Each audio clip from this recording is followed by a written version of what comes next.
And Brooke here from Clear Creek Farm. So today we're going to do a video on physical things to look for on the doe right before kidding.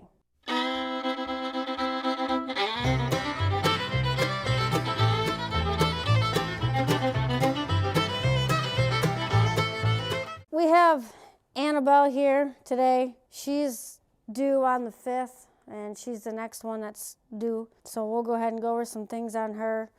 This video will be really relevant to people who are, this might be their first time, their first kidding season. We get a lot of questions about what should I look for? I'm not sure what to look for to know if my doe is going into labor or not. So we'll go over some of those things right now. So as you can see, she's looking a little plump. She's got that pre-kidding ripeness to her, as I call it. She's starting to drop, so you'll see like hollows right here, almost like they're sunk in right here in their sides. That means the babies have dropped. So that's another sign to look for is when they hollow out right here. That means the babies are dropping down, getting ready for the birth, getting in position for the birth. Another really good indicator of imminent labor is when the ligaments are gone. Hers aren't quite gone yet.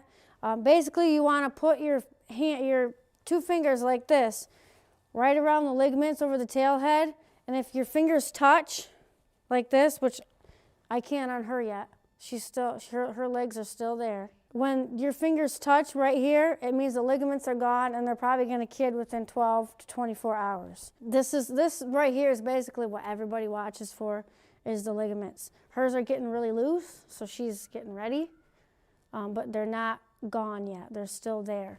And obviously the hooey is nice and loose. That's another indicator. If it's still super tight, they're probably not going to be kidding anytime soon or within the next week or so. But you want to see that vulva get nice and puffy and loose, so that way it's making room for kids to pass through the birth canal. Another thing you want to look for is the udder. Another good indicator that I personally watch for is the udder. She doesn't want me to touch it, so I'm not going to. But you can see her udder is still flaccid. It's not big and tight. So when they're like 12 hours prior to kidding, the udder will grow like twice in size, and it'll get really hard. The teats will stick out. They might actually even have some pre-milk coming out of the teats. So you can really gauge when your doe will be going into labor just by looking at the udder. I mean, to me, the legs and the udder are the two things that I look for the most. Just a quick note on the udders.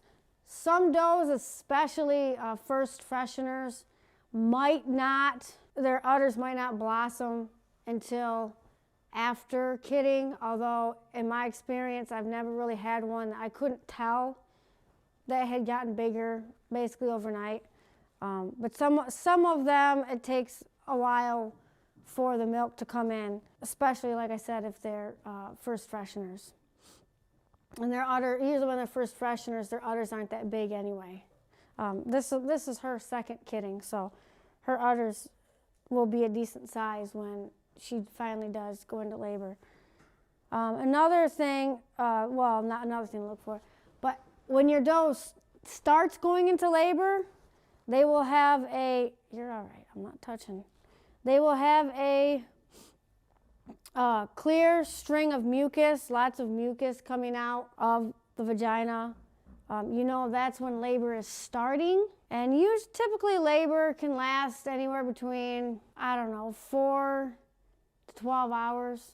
First fresheners generally take longer than seasoned does. Seasoned does most of the time can get through it pretty quick. But if you see the mucus get like a dark, bloody tinge to it and there's no clear anymore, then there's probably an issue going on in there and you might want to check. But if it's just clear and with maybe like a tinge of bright blood, it's usually fine. It's just the capillaries in there. And usually within a few hours of that, you should start to see a bubble. There should be a bubble, and then active pushing should start after the bubble. Some does are drama queens, and this process takes longer because they scream and holler. And some does, you don't even know that that's happening. They just get down to business. So when you see this bubble, don't break it. Don't pop the bubble. Let it just come out on its own. If it does break on its own, that's fine too. You just know that you have the window to getting it out is smaller, because that's basically the amniotic sac that is coming out. If the waters break, you generally want to see a kid in an hour. I wouldn't wait any more than 2 to get a kid out, to go in there and start fishing and finding out why there's no kid yet. This whole process really should not take any longer, maximum, than 12 hours. I mean, and that's from start to finish, basically from the first sign of mucus to kids on the ground. Max is 12 hours. If you're going over any more than 12 hours, you've got an issue going on. I mean, I generally don't like it to go over 6 to 4 hours. First time fresheners, I'll usually give like 8 hours before I start worrying a little bit. And if a doe is acting comfortable, if she's not like stressed, if she's not stressing out and not screaming and hollering and acting like in pain, I generally leave them alone. It's not until they really start straining and screaming and hollering that I start to stress out too much. And if she's pushing and pushing and pushing and there's no progress at all, then I'm obviously going to go in there and feel around to see if I can feel anything. Sometimes the doe will take longer because her cervix isn't dilating properly, and you can go in there and massage the cervix, and a lot of times that will cause it to dilate. Just the pressure of your hand going in there and massaging it will cause it to dilate, and usually babies happen pretty quickly after that. So when you first see a body part of the kid, you should see a little hoof, a little front hoof with another front hoof and a nose. If you only see one front hoof and a nose, then you're going to want to go in there and you're going to want to find that other leg and pull it forward, or push the kid back, pull, and then pull everything forward. Usually I just reach in, grab the other leg and pull it out, and then pull the kid out. If you see 2 hooves and no nose, you have to determine whether the head is pulled back behind the shoulders, or if they're back feet. If they're back feet, it's not a problem. You just let her progress, let her push the kid out, and help her pull it out, and make sure you rub it to get it breathing. Coming backwards with back feet forward and then the butt is not a bad position. It's not an incorrect position. I mean, it's not an ideal position, but it's okay. You can deal with that. That's not something that's an emergency. But the head back is a definite emergency. You definitely want to go in there and get that head back forward again. So, I mean, there's charts all over the place. Just research positions. I'm not going to go and explain all of them right now because that would take forever. But just go and research bad positions versus good positions. And really, it's just all about experience. I mean, the more you do it, the better you get at it. This is the 8th year that we've kitted out goats, and I'm not going to lie, it still stresses me out. I still get anxious. So if you're anxious and stressed out about it, it's all right. You're not alone.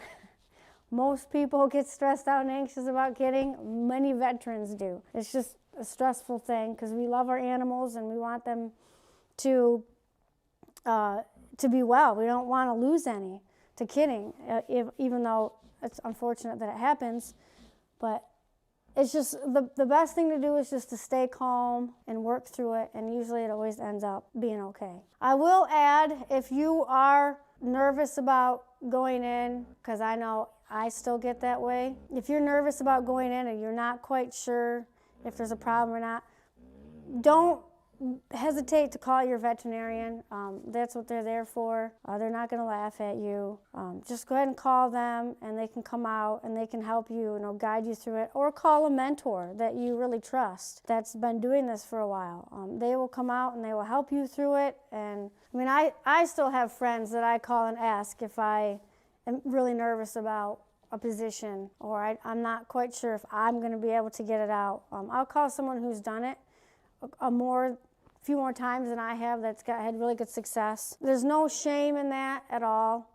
The whole point is to get healthy babies and a healthy mama out of it.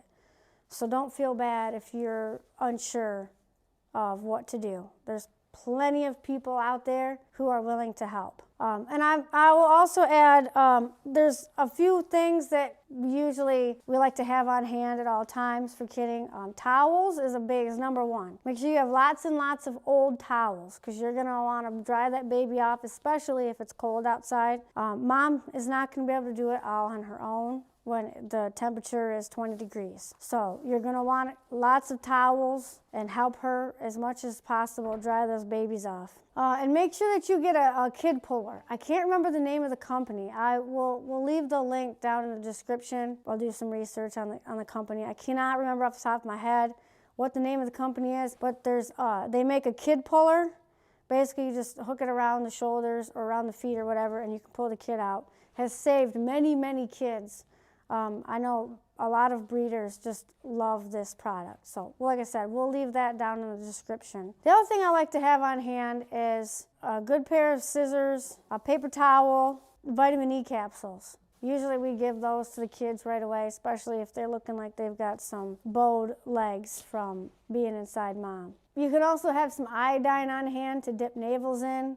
We haven't really had much success with that method. We've done it, but then the moms just turn around and lick it all off again. So it's for us, it's kind of been a pointless venture to dip navels. So, I mean, if you're into that, by all means, have iodine and a navel dipper. It's like this little teat thing. It looks like a little cylinder, and you just dip them in there. And then also either some rubber gloves or the big, tall arm gloves. We usually just wash our hands really well with soap and water, like a surgeon, and then go in and then wash our hands really good when we're done. Thank you guys for watching this video. I hope you got some information off of it, especially if you're new to this. If you have any other questions, don't hesitate to ask. If you have anything to add, go ahead and leave it in the comments. Thank you guys again. Hope you have a great week.